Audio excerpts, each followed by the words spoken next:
Nah, kalau kita sudah paham bahwasanya lafaz kullu itu bisa bermakna semua atau sebagian, maka nanti biasanya orang itu akan berkata, oh yang dimaksud bid'ah itu adalah bid'ah urusan agama gitu.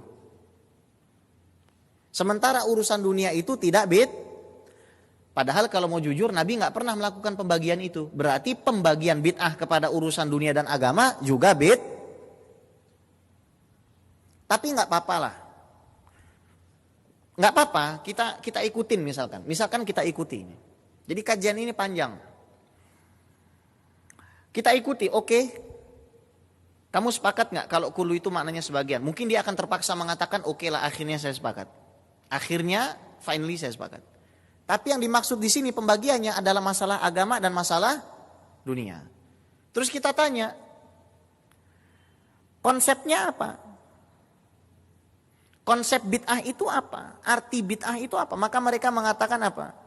Bahwasanya semua yang tidak pernah dicontohkan oleh Nabi Muhammad SAW adalah bid'ah dalam urusan agama. Kita tanya lagi, betul kamu konsisten dengan definisi itu? Iya dong, kan yang membawa syariat Nabi. Maka para ulama pun menguji perkataan itu. Syubhat pertama, semua yang berkaitan dengan ibadah yang tidak pernah dicontohkan oleh Nabi Muhammad SAW adalah sesat. Semua yang berkaitan dengan ibadah yang tidak pernah dicontohkan Nabi adalah sesat. Itu kan begitu. Jawaban, statement ini memiliki kesalahan fatal di dalam telisik dan analisis sejarah. Karena pada faktanya para sahabat melakukan beberapa hal di dalam masalah ibadah secara eksplisit tidak diajarkan oleh Nabi SAW. Tapi justru akhirnya dipuji. Sahabat melakukan rangkaian ibadah yang tidak diajarkan Nabi. Kemudian Nabi melihat itu bukan dihina tapi dipuji. Ini kan udah kontradiktif kan?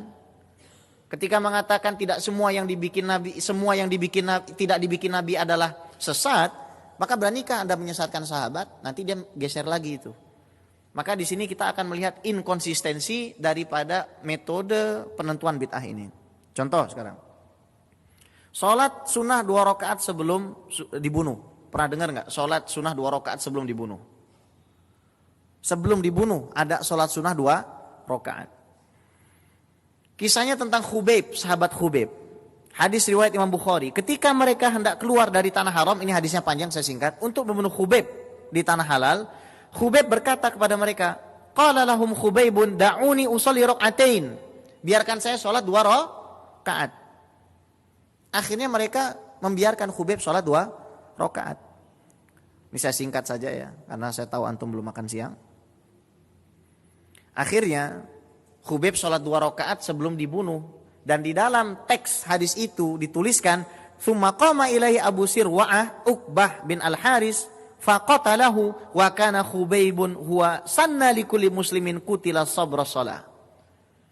Dan Khubayb adalah orang pertama yang membuat sunnah yang baru, melakukan sholat sunnah 2 rakaat sebelum dibunuh. Ini dalam riwayat Imam Bukhari, Ashahul Kutub Ba'dal Quran. Apakah Nabi membid'ahkan Khubayb?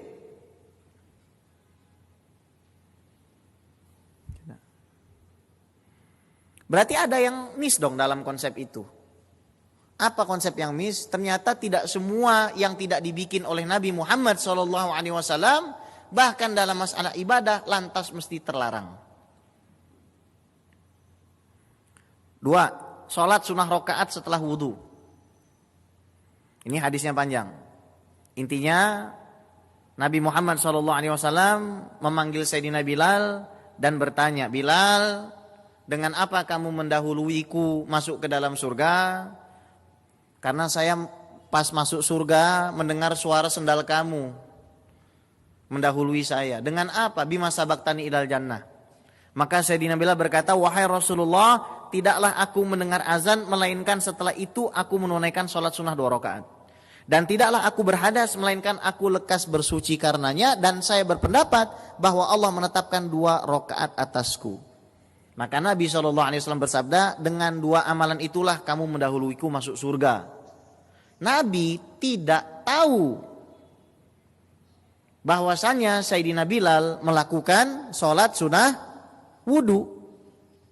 Setelah wudu kemudian sholat 2 rakaat. Kalau seandainya Nabi mengajarkan, Nabi tidak perlu bertanya. Tapi apakah lantas kita membid'ahkan Sayyidina Bilal? Kan tidak.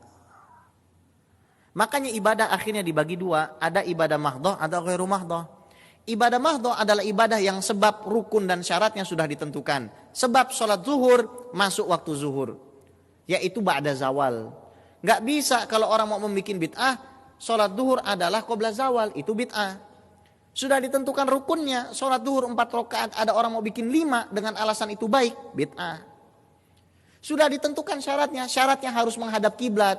Kalau ada orang pengen menghadap selain Ka'bah tanpa ada uzur, sebagaimana dia tidak tahu kiblatnya, maka dia ahli bid'ah.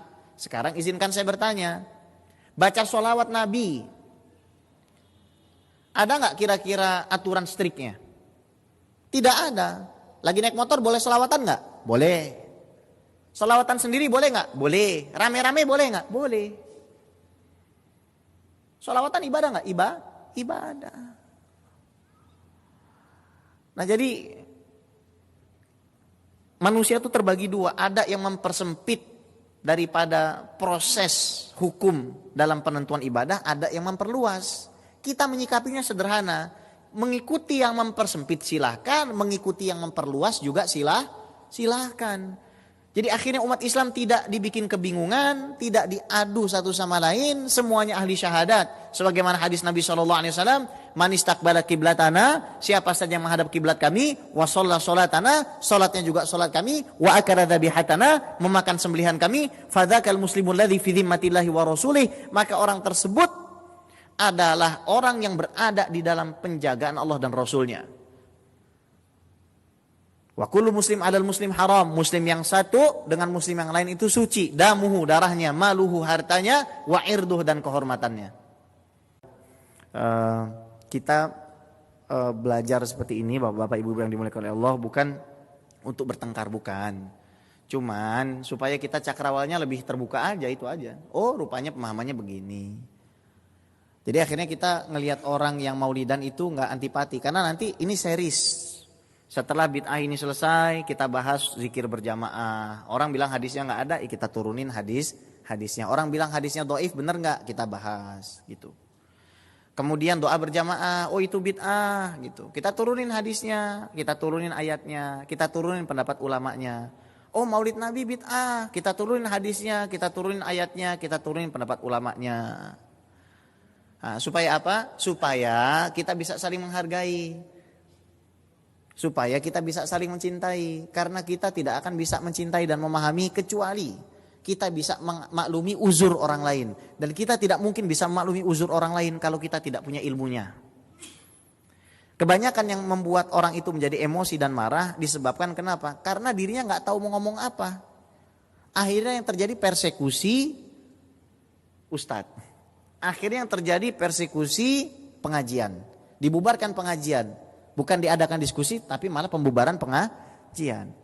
Padahal innamal mu'minuna ikhwah fa aslihu baina akhwaikum. Sungguhnya orang yang beriman itu saudara.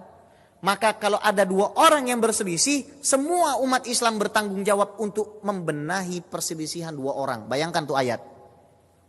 Kalau ada 2 orang berselisih, 2 orang berantem, semua umat Islam harus bersatu padu memperbaiki hubungan 2 orang itu. Lah ini kebalik, yang berantem rame-rame lebih senang malah. Kalau nggak berantem nggak rame.